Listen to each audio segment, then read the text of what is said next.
क्या है relation between angular velocity and linear velocity. Angular velocity को कहते हैं ओमेगा, लीनियर वेलोसिटी कहते हैं वी, कोणीय वेग को कहते हैं ओमेगा और रेखीय वेग को कहते हैं वी।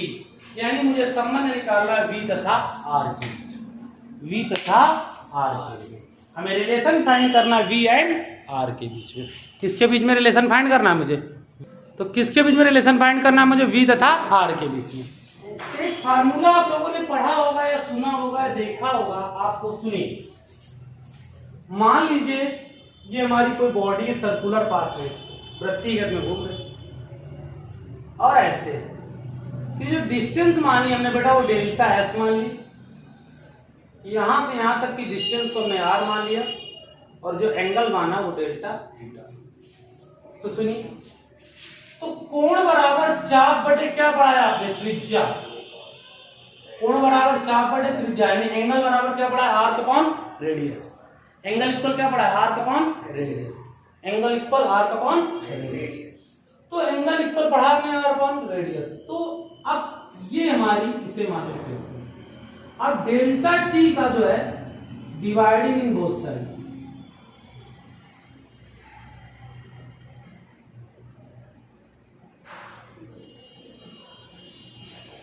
दोनों पक्षों में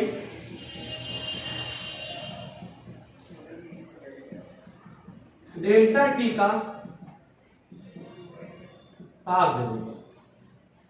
तो delta theta upon delta T 1 upon R delta s upon delta T.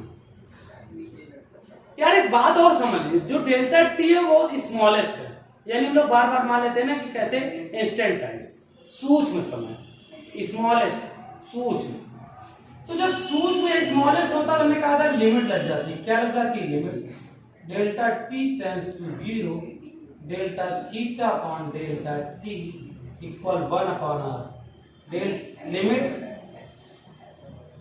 Delta t tends to 0, delta s upon delta t.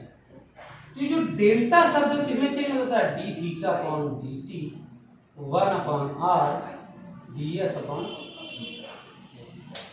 तो आपको फॉर्मेट याद हो थोड़ा सा कि डी थीटा अपॉन डी टी की वैल्यू ने किसके इक्वल पड़ी है बेटा? ओमेगा 1 अपॉन आर, और D s upon D T किसके बराबर पड़ा हमने? वी।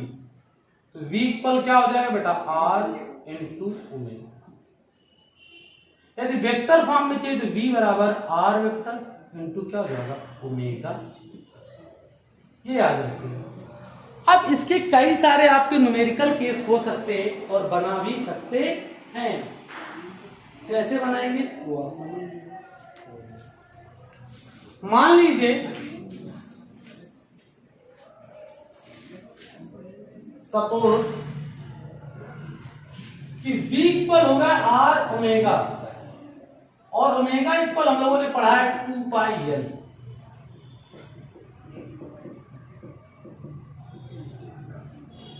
एन इक्वल हम लोगों ने पढ़ा है 1 अपॉन टी।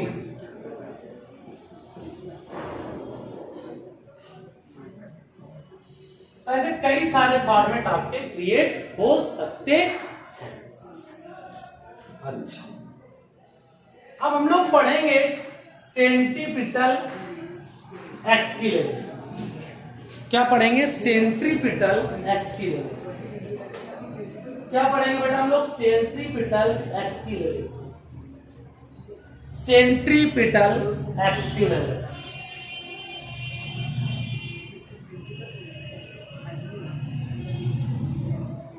सेंट्रीपिटल एक्सीलरेशन या फिर रेडिकल एक्सीलरेशन, दो चीज एक ही नाम है, दो चीजों का एक ही नाम है एक्सीलरेशन।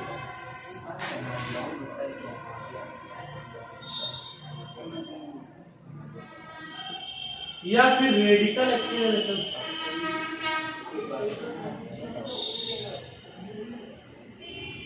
यानी अभिकेंद्र त्वरण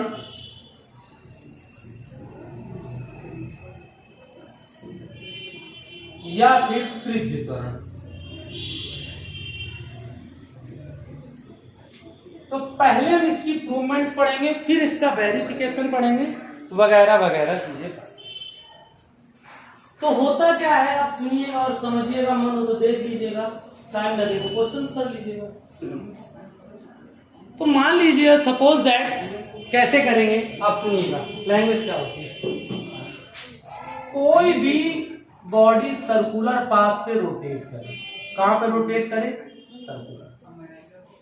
मान लीजिए पहले यहां पर थी बॉडी ए पॉइंट पर, फिर कहां गई बी पर, यहां पर इसकी वेलोसिटी क्या हो गई v1, यहां पर इसकी वेलोसिटी क्या हो गई, और यहां पर आप डेल्टा एस मानेंगे। यहां पर कुछ ना कुछ क्या बना एंगल, उसको क्या मान लो डेल्टा थीटा, इसको मान लो। अब डायग्राम ऐसा क्यों बना रहे भाई, वर्ड बोला है त्वरण यानी एक्सीलरेशन। तो एक्सीलरेशन तभी हो जाएगा जब वेलोसिटी में परिवर्तन होगा, यानी वेलोसिटी में चेंज ना। पहले वेलोसिटी v1 थी, फिर क्या हो गई v2, यानी वेलोसिटी में चेंजमेंट हो रहा। यानी कि त्वरण तभी हो जाएगा जब वेग में परिवर्तन होगा। तो पहले v1 थी, फिर v2। चैप्टर में लोगों ने पहले डिस्कस कर दिया, कैसा यूनिफॉर्म यानी सर्कुलर पाथ पे करेंगे। अब कुछ ना कुछ तो एंगल बनेगा, यानी कोण बनेगा डेल्टा थीटा, यहां से यहां तक की कुछ डिस्टेंस होगी, वो हम मान लेते हैं। अब हम लोगों को थोड़ा सा वेक्टर चैप्टर में आपको आना पड़ेगा। हमने बता रखा है कि तब जब दो वेक्टर एक ही पॉइंट से होकर जाए, ये गई अब एक ये गया, तो इसको माना v1 और इसको माना v2। तो ये जो मानोगे वो डेल्टा v, यहाँ एंगल बनेगा वो डेल्टा थीटा। तो इसको मान लो a या p मान लो, और इसको मान लो q और इसको मान लो, तो हम क्या मान लेंगे p q एंड r, याद रखिएगा। अब हमारे दो डायग्राम दिख रहे हैं बेटा, एक ये और ये। एक बात सोचिए, अच्छा हाँ एक बात तो बताना भूल गई है, डिफिनेशन क्या होती है अभिकेंद्र त्वरण की, यानी सेंटीपिटल एक्सीलरेशन की डिफिनेशन क्या होगी। जब कोई पिंड किसी वृत्तिगत में घूम रहा हो और उसमें वेग परिवर्तन हो, बट उसकी दिशा केंद्र की ओर हो, उसे क्या कहते हैं अभिकेंद्र त्वरण। यानी जब कोई कण किसी वृत्तीय पथ पे घूम रहा हो और उसमें वेग परिवर्तन हो रहा हो, बट उसकी दिशा किस तरफ हो, केंद्र की ओर, उसे अभिकेंद्र त्वरण कहते हैं। यानी कोई बॉडी सर्कुलर पाथ पे रोटेट हो, कोई बॉडी सर्कुलर पाथ पे रोटेट हो इन चेंज ऑफ वेलोसिटी, यानी वेलोसिटी में चेंजमेंट हो with the respect to centre, यानी उसकी डायरेक्शन किधर हो, सेंटर की। यानी कोई बॉडी हो गई सर्कुलर पाथ पे रोटेट करेगी। अब जब सर्कुलर पाथ पे रोटेट करेगी तो समझ सकते हैं कैसा होगा, यूनिफॉर्म सर्कुलर, और उसकी वेलोसिटी में चेंज। तो ऐसे कुछ हो तो उसको हम क्या कहते हैं, एक्सीलरेशन। हमने दो ट्रायंगल लिए हैं, एक लिया है ओ ए बी एंड दूसरा ट्रायंगल लिया हमने पी आर क्यू। ये बड़ा समरूप है, कैसे समरूप, यानी कि सिमिलर।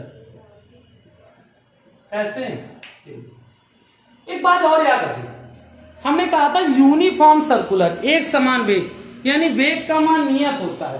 तो जो v1 होगा वही v2 होगा, और इन दोनों की जो वैल्यू मानोगे तो क्या मानोगे, क्या मानोगे।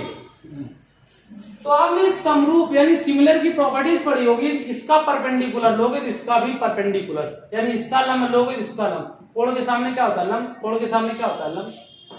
तो delta v upon delta S.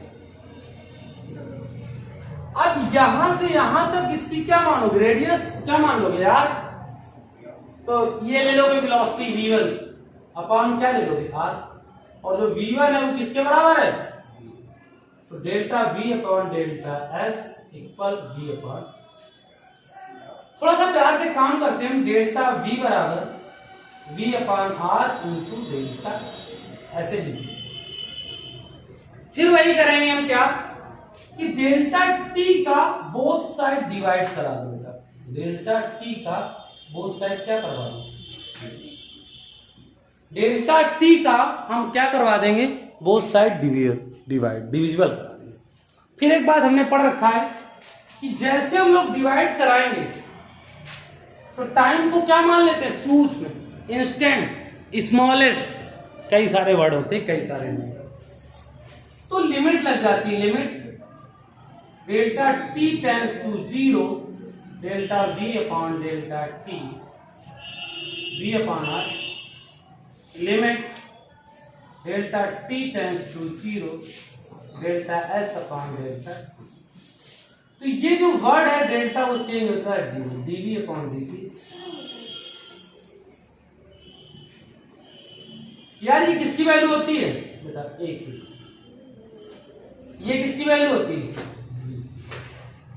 ए बराबर क्या हो जाएगा? We square by,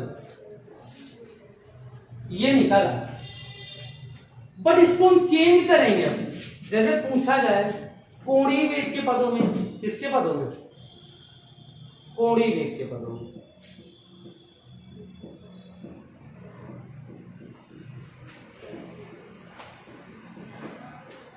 term of angular velocity, मतलब टर्म ऑफ क्या? एंगुलर वेलोसिटी, कोणीय वेग के पदों में। तो v इक्वल हम लोगों ने पढ़ा क्या है? आर ओमेगा पढ़ा है। तो v हम क्या रखोगे? आर ओमेगा, नीचे आर स्क्वायर ओमेगा स्क्वायर बटे क्या होगा? आर कैंसिल, तो क्या आ जाएगा? R omega. अब इसी को कह दिया जाए आवृत्ति के पदों में, यानी फ्रीक्वेंसी के टर्म में। किसके टर्म में कह दिया जाए? फ्रीक्वेंसी के टर्म। किसके टर्म में कहा जाए? फ्रीक्वेंसी के टर्म में। किसके टर्म में कहा जाए बेटा? फ्रीक्वेंसी के टर्म में। तो हम लोग फ्रीक्वेंसी के टर्म में कैसे फाइंड करेंगे? किसके टर्म में कहा जाए? अब हम लोग पढ़ेंगे क्या? हमने कहा इसको फ्रीक्वेंसी के टर्म में दिया हो, यानी ओमेगा बराबर क्या होता है? 2 पाई एल। एक तो कर जाएगा आर 2 पाई एल। एक इसमें एक लास्ट टॉपिक बचा है बेटा, सेंट्रीपिटल फोर्स। क्या बचा है? Centripetal force.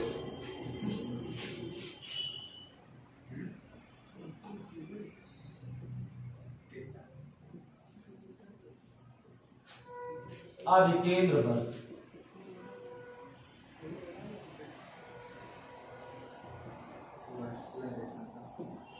तो ये क्या होता है बल? सुनिए, यानी कोई भी बॉडी कहां रोटेट करे, वही फिर बता दिया। कहां रोटेट करे? सर्कुलर। कहां पे रोटेट करे? सर्कुलर, यानी कि वृत्ति। और उसपे जो बल लगे यानी फोर्स लगे वो कहां लगे? सेंटर की ओर, यानी कि केंद्र की। कहां लगे? सेंटर की ओर, यानी कि कहां पर लगे? केंद्र की ओर। तो ऐसा बल होगा तो उसे अभिकेंद्र बल। यानी any body rotating a circular path are generating in force direction with centre, यानी एक फोर्स जनरेट हो रहा हो और जिसकी डायरेक्शन किधर हो? सेंटर की। इसे क्या कहेंगे हम लोग? जो आप लोग समझ रहे हैं कहेंगे हम लोग सेंट्रीपिटल फोर्स, अभिकेंद्र। यार आप लोगों ने फंडामेंटल पढ़ा होगा F इक्वल एम। तो m तो वही रहेगा। एक ही जब हम लोगों ने अभी थोड़ी देर पहले पढ़ा v स्क्वायर बाई क्या होगा? r। F इक्वल क्या होगा बेटा? mv स्क्वायर बटे, यदि इसको एंगुलर के टर्म में कहे तो v इक्वल हम लोगों ने पढ़ा था r ओमेगा। तो F इक्वल क्या हो गया? r ओमेगा का होल स्क्वायर बटे r। F equal m r omega square बटे, एक आर से आ गया बराबर एम आर। अब मान लीजिए फ्रीक्वेंसी यानी आवृत्ति के टर्म में कहता है तो ओमेगा बराबर क्या होता है? 2 पाई एल।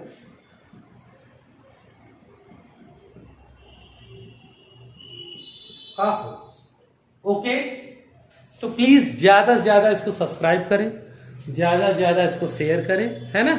गुरुजी की थोड़ी रिक्वेस्ट करें, है ना प्लीज। और अच्छे से वॉच करें हम लोग। जो भी टॉपिक में प्रॉब्लम हो तो आप लोग डिस्कस करें हम लोग से, है ना?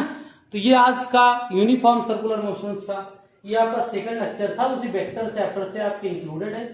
तो जो भी प्रॉब्लम हो वो आप अच्छे से पढ़िएगा, अच्छे से देखिएगा और हमसे फिर पूछिएगा। Okay, clear? पक्का ना? चलिए हो ही गया क्लियर। ये वेक्टर चैप्टर से ही रिलेट करता है।